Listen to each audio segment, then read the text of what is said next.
Assalamualaikum warahmatullahi wabarakatuh.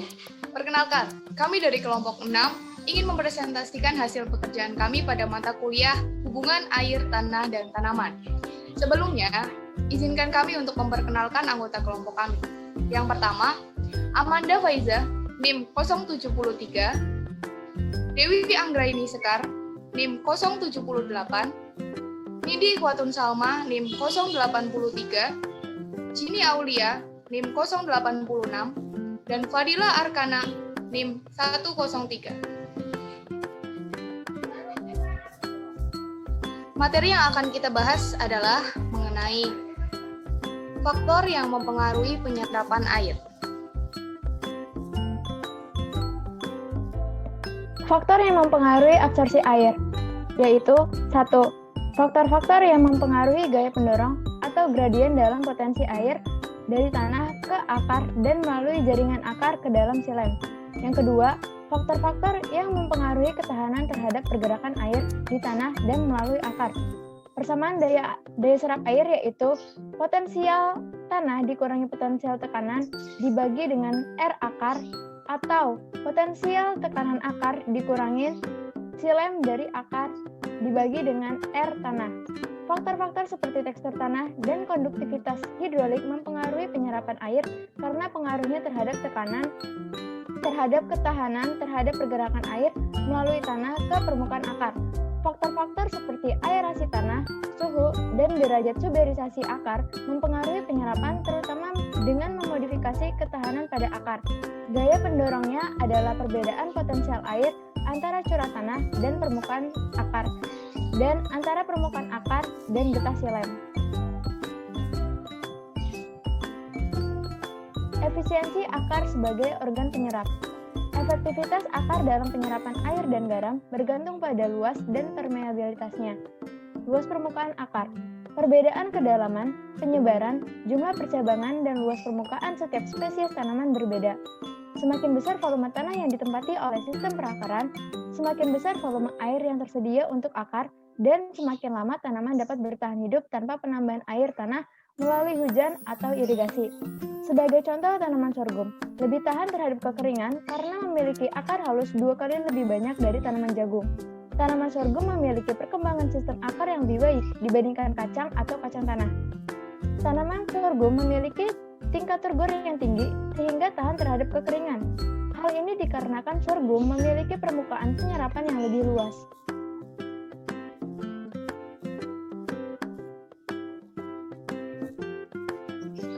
Biasanya, diasumsikan bahwa penyerapan air lebih erat kaitannya dengan konsentrasi akar di dalam tanah daripada jarak air tanah ke tanaman. Namun, asumsi ini sulit dibuktikan karena sulitnya menentukan apakah sebaran akar benar-benar seragam atau tidak. Pada tanah yang berada di dekat tanaman yang direduksi menjadi layu permanen, meskipun akar berada pada jarak 1 meter atau lebih dari tanah yang lembab, hal tersebut tidak dapat mencegah tanaman dari layu. Secara umum, jarak dari tanaman tidak sepenting sejauh mana kontak akar dengan tanah yang mengandung air. Air yang berjarak 6 atau 7 meter dari pohon buah-buahan dapat terserap. Pohon hutan yang berada 1 meter atau lebih dari air tidak dapat mencegah air diserap dari jarak beberapa meter secepat dari dekat jika akar menjulur jauh dari pohon. Sebagai contoh, tanaman jagung menghabiskan semua air yang tersedia di permukaan tanah atas dan menyerap kedalaman 1 hingga 2 meter. Meskipun begitu, tanaman jagung tumbuh dengan baik. Contoh lainnya adalah tumbuhan Phalaris tuberosa L. Dapat bertahan hidup ketika potensi di permukaan atas tanah di bawah -15 bar, karena sebagian akar menembus horizon tanah yang lebih dalam dan mengandung air yang tersedia. Ketika akar tanaman tumbuh di permukaan tanah yang kering, di foto 1 meter di bawah permukaan tanah, maka pucuknya akan mati. Seluruh sistem akar tidak perlu berada di tanah yang ada di atas persentase layu permanen untuk bertahan hidup, atau bahkan untuk pertumbuhan terbatas. Tanaman dapat menyerap cukup air untuk menggantikan kehilangan transpirasi jika 1/4 hingga setengah dari sistem akar mereka berada di tanah yang berada di atas persentase layu permanen. Sebagai contoh, untuk mempertahankan pertumbuhan pohon jeruk yang baik, setengah zona perakaran di tanah harus dijaga agar tetap di atas persentase layu permanen.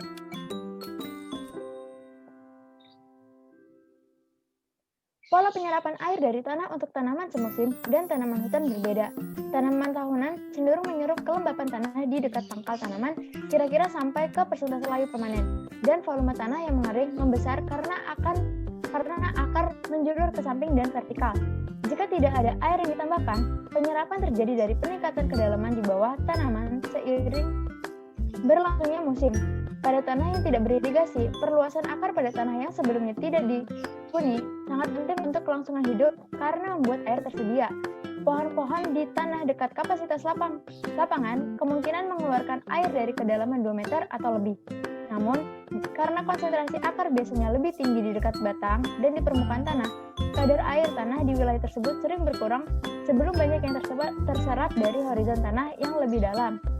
Spesies tanaman yang berakar dalam sering bertahan dalam kekeringan yang menyebabkan kerusakan serius pada spesies yang berakar dangkal. Dan kondisi tanah yang mendukung penetrasi akar yang dalam merupakan faktor penting dalam meningkatkan ketahanan terhadap kekeringan. Pohon pada tanah dangkal mengalami luka yang lebih serius selama kekeringan dibandingkan dengan pohon pada tanah dalam, dikarenakan akarnya tidak menempati cadangan tanah yang cukup besar untuk menjaganya tetap mendapat air. Penghilangan setengah atau lebih sistem akar dari spesies rumput tertentu akan mengurangi pertumbuhannya untuk sementara waktu, karena tekanan air meningkat yang disebabkan oleh berkurangnya permukaan penyerapan, lalu banyak akar yang hilang selama pemindahan, dan luas daun dari pohon dan semak yang ditransplantasikan biasanya berkurang dengan pemangkasan atau penerapan zat pengurang transpirasi untuk mengimbangi berkurangnya permukaan yang menyerap. Namun pemangkasan akar tidak selalu membawa bencana bagi tanaman. Permukaan akar pada pohon kopi adalah faktor pembatas dalam menyerapan air. Hal ini dikarenakan ketahanan terhadap pergerakan air ke dalam akar selalu sangat tinggi, sehingga bahkan sistem akar yang sangat luas pun tidak dapat mencegah terjadinya layu saat tengah hari pada tanaman yang bertransmisi cepat. Endodermis atau permukaan akar adalah faktor pembatas penyerapan air karena kecilnya area pembuluh silem di akar pohon. Akar popular kuning yang terspecialisasi memiliki diameter 2,8 mm dan stele dengan diameter 0,8 mm serta kecepatan permukaan stele 3,5 kali lipat kecepatan permukaan akar. Pada akar sekunder Vicia faba, lingkar epidermis kira-kira 4 kali lipat dari endodermis, dan air harus melintasi endodermis 4 kali lebih cepat setelah melewati epidermis. Lebih dekat dari ujung akar-akar, permukaan tangensial dari titik-titik silem hanya sekitar 6% dari keliling akar, dan air kemungkinan besar akan memasuki silem pada titik ini dengan kecepatan 16 kali kecepatannya saat melintasi epidermis. Namun, resistensi untuk masuk ke silem cukup rendah dan tidak membatasi aliran secara serius. Permeabilitas akar. Sistem akar terdiri dalam berbagai tahap diferensiasi, dari ujung yang baru terbentuk hingga akar sekunder yang telah kehilangan epidermis dan korteksnya tertutup dalam lapisan jaringan yang terspecialisasi. Akar sangat bervariasi dalam struktur dan juga dalam permeabilitas. Penyerapan air yang cukup besar harus terjadi melalui akar yang terspecialisasi, terutama pada tanaman keras berkayu yang memiliki sistem akar permanen yang besar dengan persentase kecil pada permukaan busuk yang tidak membusuk. Biasanya kurang dari 1% permukaan akar di atas 12,5 cm pada tanah yang berada di bawah pinus dan popular kuning yang tidak berbubuk. Meskipun akar yang terspecialisasi kurang permeabel dibandingkan dengan akar yang tidak membuahi, akar tersebut memainkan peran penting dalam absorpsi karena permukaannya yang luas. Permeabilitas akar yang terspecialisasi sangat bervariasi karena variasi ketebalan dan struktur berkayu, kerusakan yang disebabkan oleh kematian akar cabang yang kecil, serta variasi jumlah entisel.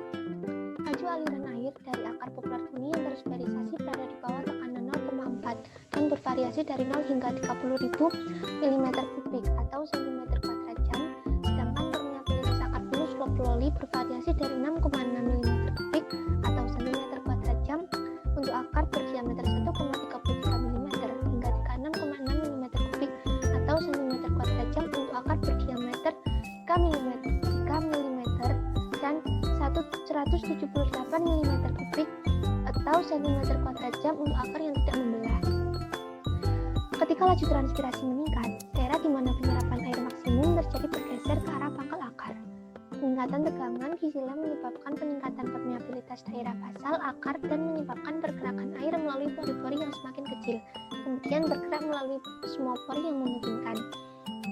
Sebagian besar penyerapan air oleh tanaman yang bertranspirasi sangat lambat terlambat adalah penyerapan aktif, tetapi fraksi yang meningkat adalah dengan penyerapan pasif seiring dengan meningkatnya laju penyerapan. Perubahan dari absorpsi aktif ke pasif sebagai mekanisme dominan juga dapat menjadi faktor dalam pergeseran wilayah absorpsi maksimum. Sistem akar yang mengalami tekanan air yang parah menunjukkan penurunan permeabilitas terhadap air yang selama beberapa hari setelah pengairan kembali. Sistem akar yang terpapar garam dengan konsentrasi tinggi juga menunjukkan penurunan permeabilitas terhadap air. Dalam kedua kasus tersebut, permeabilitas mungkin berkurang dengan penghambatan perluasan akar dan peningkatan spesialisasi akar yang ada. Aktivitas metabolisme dan penyerapan air. Ada hubungan antara produksi karbon dioksida, serapan oksigen, dan penyerapan air oleh akar tanaman jagung.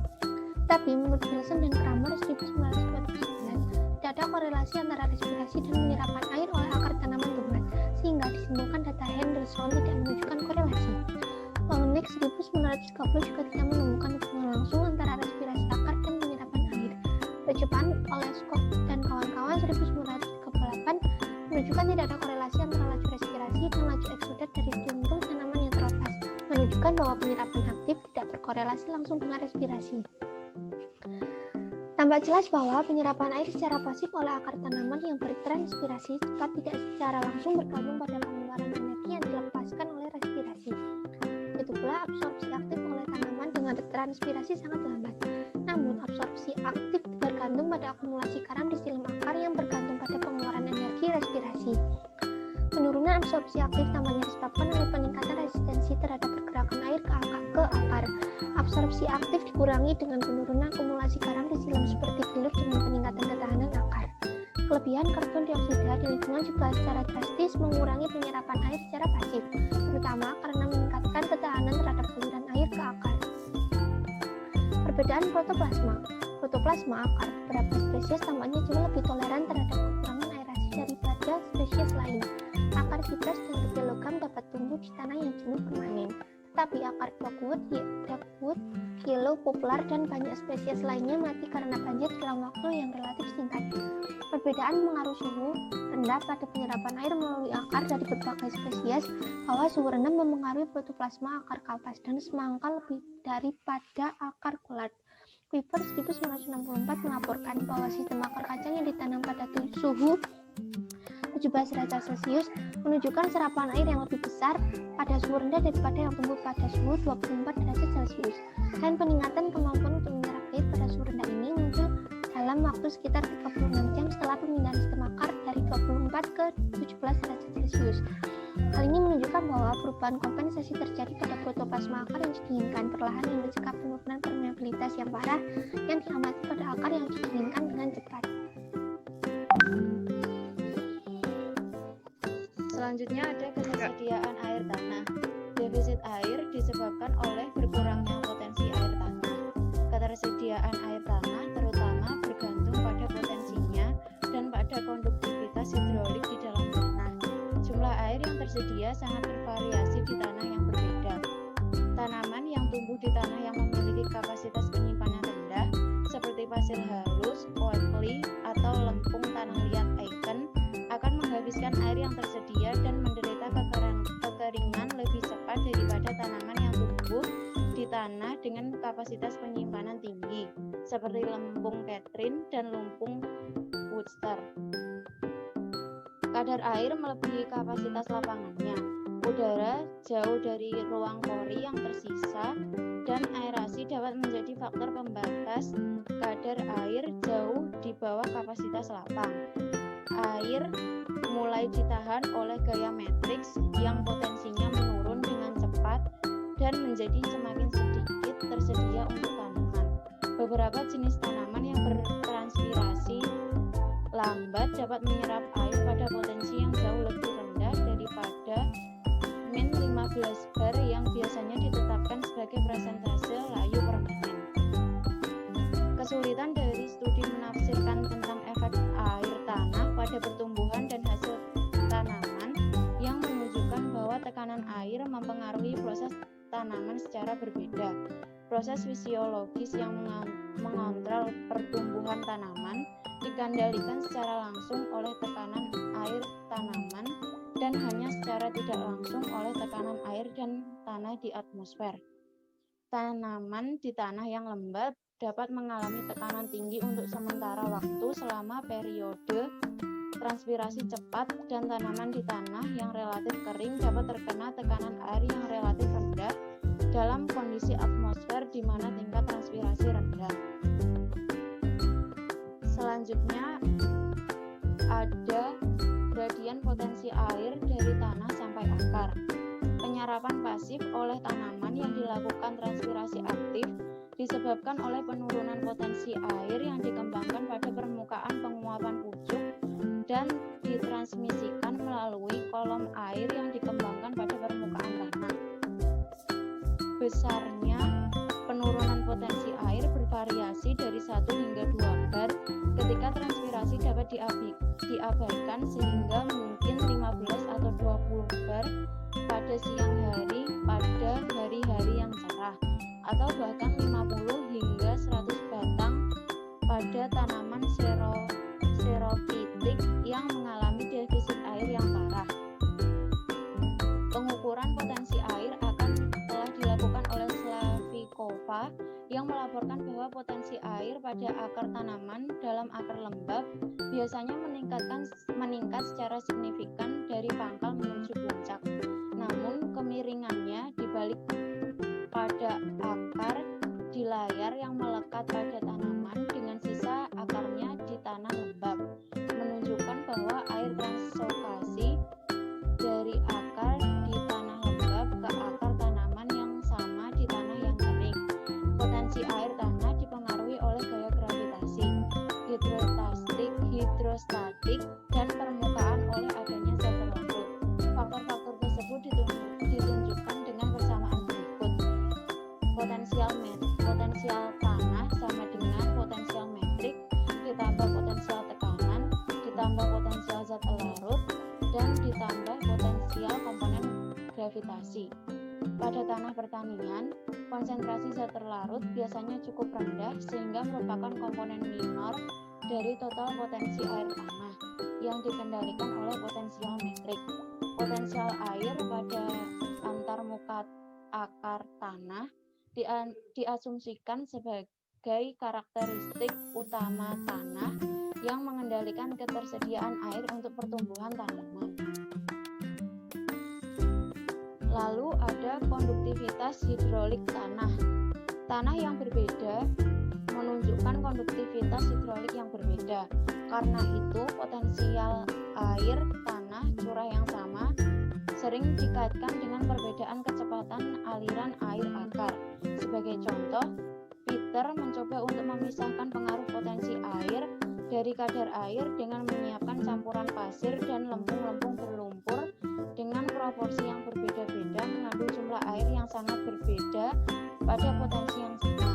Ia mengemukakan bahwa pemanjangan bibit jagung berkurang dengan penurunan potensi air selama rentang yang digunakan, min 0,33 hingga min 0,8 bar, tetapi juga berkurang karena kelembapan tanah pada potensi tertentu menurun. Pembatas faktor yang penting adalah bahwa saat tanah mengering, jumlah dan ukuran saluran yang digunakan air untuk bergerak menuju akar berkurang dengan cepat. Mengurangi jumlah air yang dipindahkan persatuan waktu dengan potensi gradien tertentu sebagai transpiring tanaman layu secara permanen ketika potensial tanaman sama dengan potensial tanah. Sejauh mana gradien potensial air dari tanah ke permukaan akar dapat ditingkatkan dibatasi oleh nilai di mana layu terjadi. Selanjutnya ada gerakan air ke tanah. Sistem akar tanaman yang tumbuh secara aktif terus-menerus menempati wilayah baru di tanah dan penyerapan lebih cepat. Di wilayah akar yang lebih permeabel, massa tanah yang ditempati oleh sistem akar sering terdiri dari beberapa zona dengan kandungan air yang berbeda. Akibatnya, sebagian besar penyerapan air oleh sistem akar tertentu dapat terjadi dari sebagian kecil massa tanah yang ditempati olehnya. Situasi ini diperparah jika hujan atau irigasi mengisi ulang hanya bagian dari zona akar di mana sebagian besar air yang tersedia telah dihilangkan. Dalam kondisi seperti ini, akar bersentuhan dengan berbagai macam potensial tanah dan air akar, dan tidak mungkin untuk menentukan secara langsung nilai efektif untuk sistem akar secara keseluruhan. Namun demikian, sistem perakaran itu sendiri cenderung memadukan berbagai potensi air tanah yang ditemu, dan juga nilai yang diukur di pangkal batang mungkin memberikan perkiraan yang masuk akal di daerah terbasah dari zona akar di mana sebagian besar diserap. Lalu, ada suhu tanah dan penyerapan air. Telah diketahui bahwa suhu tanah yang rendah mengurangi penyerapan air oleh tanah. Suhu tanah tidak hanya memiliki pengaruh langsung terhadap penyerapan air, tetapi juga memiliki pengaruh tidak langsung melalui pengaruhnya terhadap pertumbuhan akar dan mungkin pada aktivitas di akar. Suhu terkadang cukup tinggi di tanah pertanian untuk menjadi faktor pembatas, dan tanaman tahunan di zona temperatur mengalami bahaya suhu rendah. Pengaruh dari suhu rendah. Tanaman yang dingin merupakan faktor ekologi yang penting. Perbedaan suhu tanah secara lokal juga mempengaruhi pertumbuhan dan distribusi tanaman. Tanah yang berat dengan drainase buruk lebih lambat untuk memanas di musim semi, dan pada tanah berpasir, tanah yang dikeringkan dengan baik. Suhu tanah yang rendah juga dikatakan dapat mengurangi pertumbuhan padi di Jepang dan Italia. Di sisi lain, suhu tanah yang rendah akibat irigasi meningkatkan hasil beberapa tanaman seperti kentang. Perbedaan spesies dalam toleransi suhu rendah. Perbedaan ini menunjukkan bahwa permeabilitas akar dari berbagai spesies berkurang menjadi perbedaan yang ada oleh suhu rendah. Spesies yang biasanya tumbuh di tanah hangat lebih dipengaruhi oleh pendinginan tanah daripada spesies yang biasanya tumbuh di tanah yang lebih dingin. Penyerapan penurunan suhu tanah dapat mengurangi penyerapan air, yaitu 1. Penurunan pertumbuhan akar. Pergerakan air menuju akar menjadi faktor pembatas.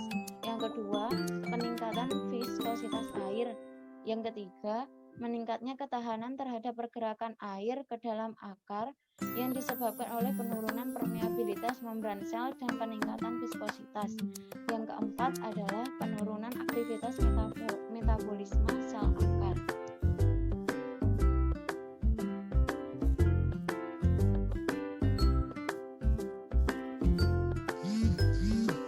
Menurut Kramer 1966, tampak jelas bahwa penyebab utama penurunan absorpsi air pada suhu rendah adalah efek fisik pada ketahanan akar dari peningkatan viskositas air dan penurunan permeabilitas membran sel akar.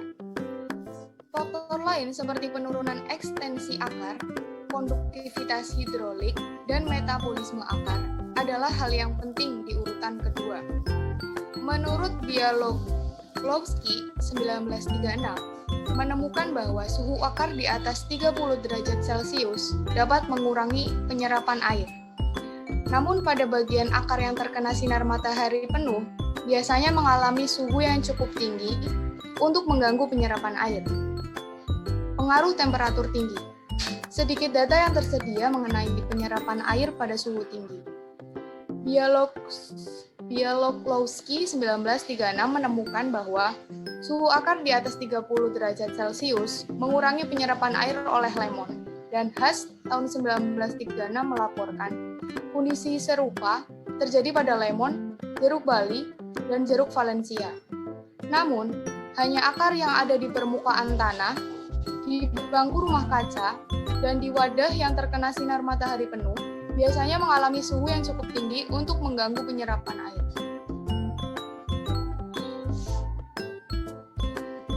Aerasi tanah dan penyerapan air. Aerasi yang kurang baik menurunkan penyerapan air. Banyak faktor yang mempengaruhi keparahan cedera yang disebabkan oleh aerasi yang tidak memadai. Di antaranya adalah spesiesnya, kondisi tubuhnya, suhu lamanya banjir, jenis tanah, dan jenis mikroorganisme yang ada. Kemudian ada perbedaan spesies. Perbedaan yang cukup besar dalam toleransi kekurangan aerasi terjadi di antara spesies. Contohnya adalah tanaman yang dapat tumbuh subur di rawa-rawa, seperti spesies dogwood.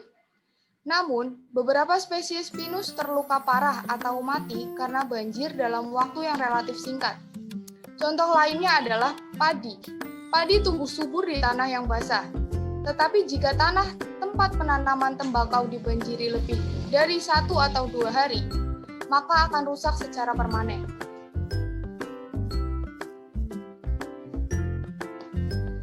Penyebab perbedaan spesies. Perbedaan di antara spesies dalam toleransi terhadap banjir dan aerasi yang tidak memadai tidak sepenuhnya dipahami. Akar yang dihasilkan di lingkungan yang kurang aerasi biasanya berdiameter lebih besar dan mengandung ruang udara yang lebih besar daripada akar yang mengembangkan bukti bahwa oksigen berdifusi turun dari puncak akar melalui ruang udara ini. Sel-sel akar beberapa spesies toleran terhadap respirasi anaerob. Menurut Lang, akar dari beberapa tanaman dapat melakukan respirasi anaerob, seperti halnya pada padi. Tetapi, akar pada jagung akan cepat rusak dalam kondisi anaerob. Akar yang menjulur beberapa meter ke tanah yang berat pasti tumbuh dengan konsentrasi oksigen yang lebih rendah daripada akar yang ada di dekat dengan permukaan. Kemudian, ada faktor-faktor yang mempengaruhi parahnya kerusakan. Membanjiri tanaman yang tidak aktif atau dorman menyebabkan lebih sedikit kerusakan daripada membanjiri tanaman yang sedang tumbuh. Hal ini karena kebutuhan oksigen yang lebih besar untuk akar yang sedang tumbuh dan penggunaan air yang lebih tinggi untuk tunas yang sedang tumbuh. Temperatur tinggi meningkatkan konsumsi oksigen akar dan banjir pada tanah jauh lebih serius pada cuaca hangat. Hal ini dikarenakan tingkat transpirasi yang lebih tinggi pada hari-hari cerah menghasilkan defisit air yang lebih parah ketika penyerapan dikurangi. Contohnya adalah tembakau yang jatuh atau layu secara tiba-tiba yang kadang-kadang terjadi ketika matahari bersinar segera setelah tanah dipenuhi oleh hujan. Struktur tanah juga mempengaruhi parahnya kerusakan. Dalam beberapa percobaan, tanaman yang tumbuh di pot tanah lempung terluka lebih parah oleh banjir daripada yang tumbuh di dalam pot pasir.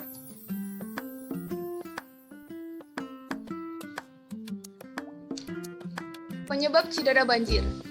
Cedera banjir biasanya dikaitkan dengan pengeringan yang disebabkan oleh gangguan penyerapan air.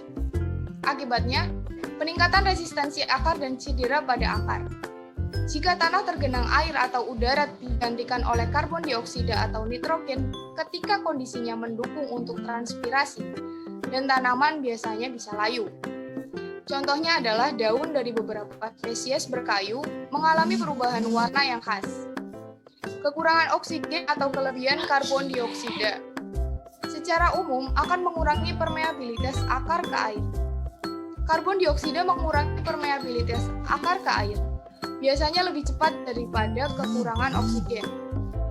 Jackson 1956 menyimpulkan bahwa penyerapan air yang berkurang disebabkan oleh cedera pada akar akibat kekurangan oksigen adalah penyebab utama cedera banjir. Mungkin juga ada gangguan pada aktivitas sintetik di akar yang mungkin menghilangkan fungsi zat pertumbuhan penting. Contohnya, sitokinin dan gibberellin diproduksi di akar, dan gangguan pada sintesisnya juga dapat mengakibatkan cedera pada pucuk. Epinasti dan perkembangan akar dapat menjadi penyebab cedera banjir. Epinasti tanaman, cirinya seperti tanaman yang terkena gas etilen, dan perubahan warna daun yang menguning pada beberapa spesies mungkin disebabkan oleh zat beracun yang keluar dari akar yang sekarat atau dihasilkan di tanah yang jenuh dan terbawa ke pucuk dalam aliran transpirasi.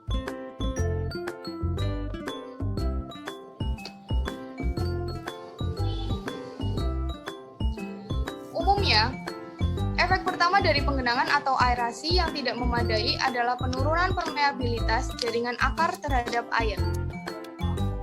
Menurut Jelenoski, tahun 1964, menemukan bahwa Membanjiri tanah tempat tumbuhnya bibit poplar kuning mengurangi transpirasi hingga 68% dari tingkat kontrol dan menghasilkan defisit air daun sebesar 47% dalam 3 hari dibandingkan dengan 11% dikontrol. Tampaknya cukup mapan bahwa aerasi yang buruk mengurangi penyerapan air dengan menurunkan permeabilitas akar. Seperti yang dikemukakan oleh Livingstone dan Free tahun 1917, tampaknya juga kelebihan karbon dioksida menghasilkan efek ini bahkan lebih cepat daripada kekurangan oksigen. Hal ini mungkin karena karbon dioksida memiliki efek spesifik pada protoplasma. Bagian utama membahas tentang efek kekurangan aerasi yang parah seperti yang terjadi di tanah yang tergenang. Namun, harus diingat bahwa banyak tanah lempung yang berat dengan ruang pori yang terbatas secara kronis, kekurangan aerasi karena rendahnya laju difusi oksigen. Kondisi seperti itu menurunkan produktivitas banyak tanah pertanian. Kemudian pengaruh konsentrasi dan komposisi larutan tanah. Perkecambahan benih sangat sensitif terhadap konsentrasi garam yang tinggi, dan bibit lebih rentan terhadap cedera daripada tanaman yang sudah mapan. Penambahan pupuk terkadang mengakibatkan potensi osmotik terlalu rendah untuk pertumbuhan tanaman yang baik. Misalnya, pemberian pupuk pada lempung berpasir untuk sementara waktu menurunkan potensi osmotik menjadi minus 14 bar. Tetapi, penerapan serupa pada lempung sesil hanya menurunkan potensi osmotik menjadi min 3 bar. Penelitian tersebut diteliti oleh White and Ross tahun 1939. Penyebab berkurangnya pertumbuhan. Ada banyak diskusi tentang penyebab berkurangnya pertumbuhan tanaman dengan adanya konsentrasi garam yang sedang. Penyelidikan awal tentang pengaruh konsentrasi garam tinggi pada pertumbuhan tanaman memberi banyak perhatian pada efek relatif dari berbagai ion dan proporsi ion dalam hal antagonisme, keseimbangan fisiologis, toksisitas, dan efek pada permeabilitas. Setiap peningkatan konsentrasi garam menghasilkan penurunan pertumbuhan. McGilstad et al. 1943 menemukan penurunan pertumbuhan lusinan spesies tanaman secara praktis linear dengan penurunan potensi osmotik larutan tanah selama rentang dari min 4 sampai 45 bar. Penurunan pertumbuhan dengan penurunan potensi osmotik tanah atau larutan kultur telah dilaporkan oleh sejumlah peneliti, termasuk Ayers dan kawan-kawan 1943, Hayward dan Long 1943, Woodlake dan Ayers 1945, dan Woodlake et al. 1946. Pekerjaan para peneliti ini menunjukkan bahwa penurunan serupa dalam pertumbuhan terjadi pada tanaman yang mengalami stres air yang sama. Apakah stres itu dihasilkan dengan membiarkan tanah mengering atau mengurangi potensi matrik dengan menambahkan garam ke tanah atau larutan nutrisi atau mengurangi potensi osmotik atau dengan kombinasi dari dua perlakuan.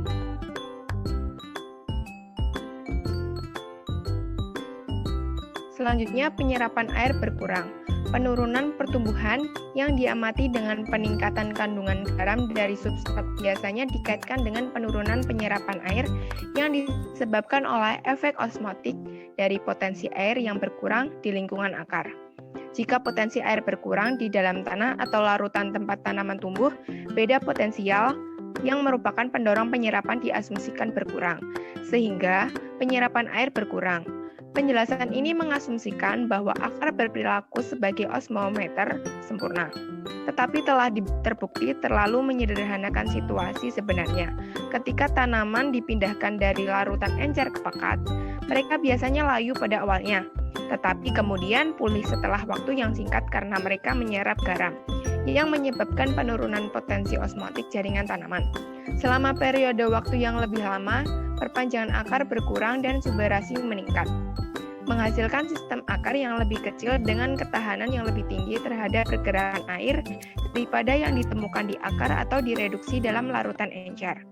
Namun demikian, reduksi air bukanlah penyebab utama berkurangnya pertumbuhan substrat salin.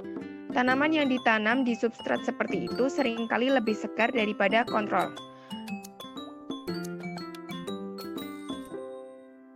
Meskipun berat, segar, dan kering berkurang.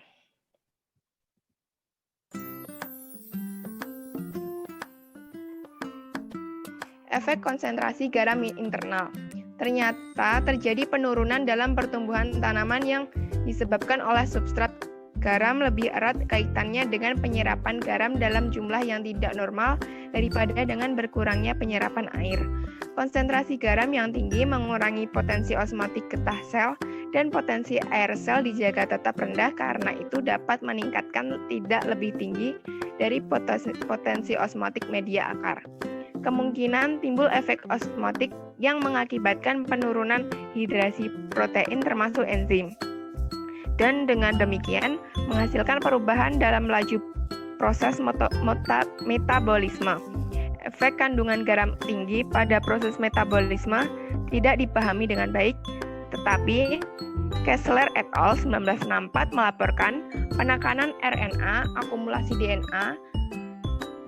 Niemann 1962 melaporkan peningkatan respirasi di beberapa spesies, dan Boyer 1965 melaporkan penurunan fotosintesis dan respirasi pada kapas. Sebenarnya penurunan pertumbuhan dikaitkan oleh Boyer 1965 dengan penurunan fotosintesis atau penurunan penggunaan fotosintesis dalam pertumbuhan, dan oleh Niemann 1962 untuk kedua efek tersebut. Tampaknya mungkin bahwa hampir setiap aspek metabolisme sel mungkin dipengaruhi oleh kelebihan garam dan akan sulit untuk menghubungkan penghambatan pertumbuhan dengan gangguan pada proses tunggal apapun. Secara umum, toleransi substrat salina tergantung pada seberapa banyak garam dapat ditoleransi oleh protoplasma. Tanaman dengan toleransi rendah gagal bertahan hidup di tanah salin karena kerusakan protoplasma akibat penumpukan garam, bukan dari pengeringan.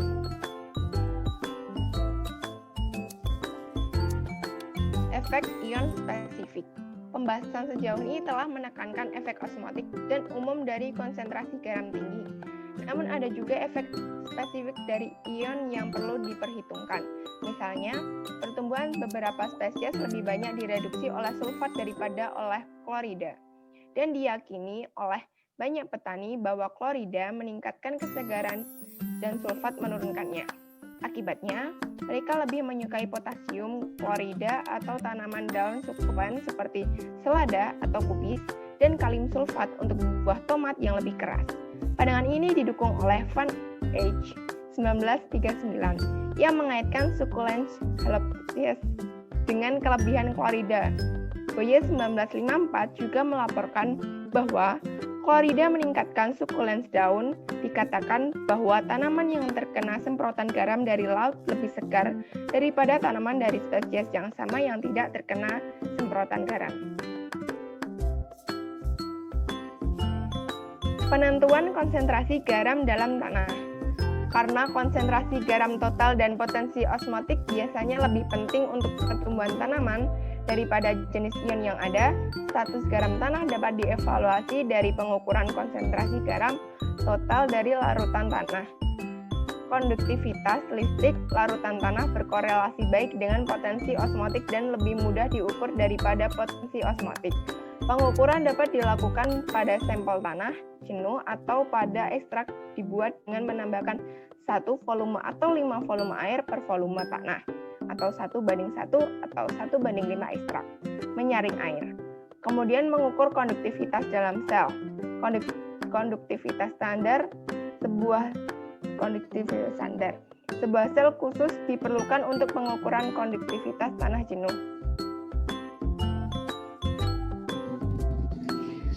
Baik, sekian materi yang dapat kelompok kami sampaikan. Kurang lebihnya mohon maaf. Bila ada pertanyaan dapat kalian sampaikan melalui kolom komentar. Sekian dari kelompok 6. Terima kasih. Wassalamualaikum warahmatullahi wabarakatuh.